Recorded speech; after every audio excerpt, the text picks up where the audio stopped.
वैसे तो सर जाना बनता नहीं है सुप्रीम कोर्ट के ऑर्डर से बाहर, पर फिर भी अगर इस तरह का रवैया रहता है, अगर कोशिश ऐसी होती है डिपार्टमेंट या गवर्नमेंट की कि ये बीएड को बचाने की कोशिश करेंगे, तो डेफिनेटली सर हम भी कोर्ट ऑफ कंटेम्प्ट हम करने वाले हैं।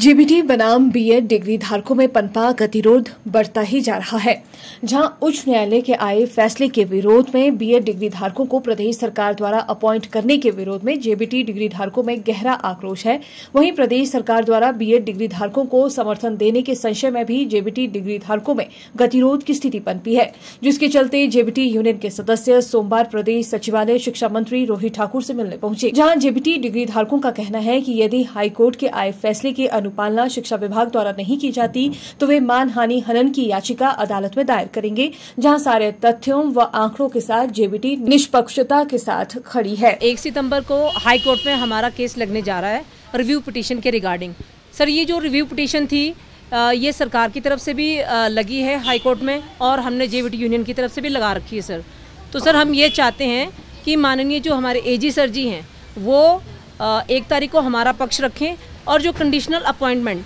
बीएड को इन लोगों ने दे रखी है, और जैसे कि उनके ऑर्डर पे लिखा भी है कि ये subjected to the final outcome of supreme court रहेगा, तो सर हम ये चाहते हैं जब सुप्रीम कोर्ट का डिसीजन हमारी फेवर में है तो इन भर्तियों को बिल्कुल रद्द किया जाए, और जो बीएड अपॉइंटी हैं जो इससे पहले भी सर 2 पोस्ट कोड में लग चुके हैं, कमीशन से भी और बैच वाइज से भी कुछ कैंडिडेट लगे, इन सभी को बाहर किया जाए सर। और बाकी सर रिव्यू पिटीशन उसी दिन ये हमारा केस जो डिसॉल्व हो जाए सर, ताकि हमारी भर्तियां सुचारू रूप से चल सके, क्योंकि सर हमारे बहुत से 40 से 60 हज़ार तक सर हमारा नंबर है जो अनएम्प्लॉयड है सर। और काफ़ी टाइम से आप लोग देख रहे हो कि 6-8 सालों से ये हमारा झगड़ा जो है चल रहा है सर, कभी कोर्ट में हाई कोर्ट, कभी सुप्रीम कोर्ट, और फाइनली सुप्रीम कोर्ट से आ गया है सर। तो हमें माननीय रोहित ठाकुर जी से भी यही उम्मीद है कि वो भी हमारा फेवर करेंगे और हमें ज़्यादा ना उलझाते हुए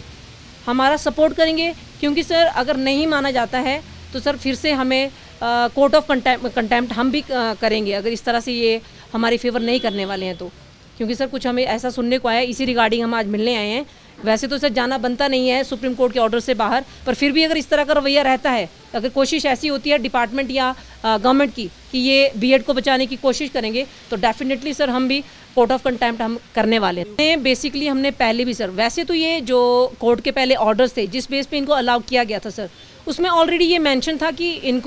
इनका क्राइटेरिया जो है एलिजिबिलिटी क्राइटेरिया ऑलरेडी फुलफिल होना चाहिए। तो सर हम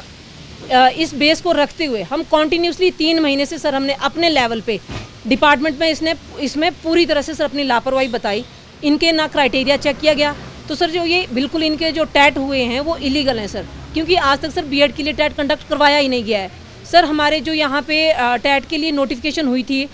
जो बोर्ड को ऑर्डर मिले थे डायरेक्टर की तरफ से, वो नवंबर 2022 की बात है सर, और उसी नवंबर में हमने सर टैट पे स्टे लिया था। और जबकि सर इसमें जो अपॉइंटी हैं बीएड के, और हमारी जो ये स्टेटमेंट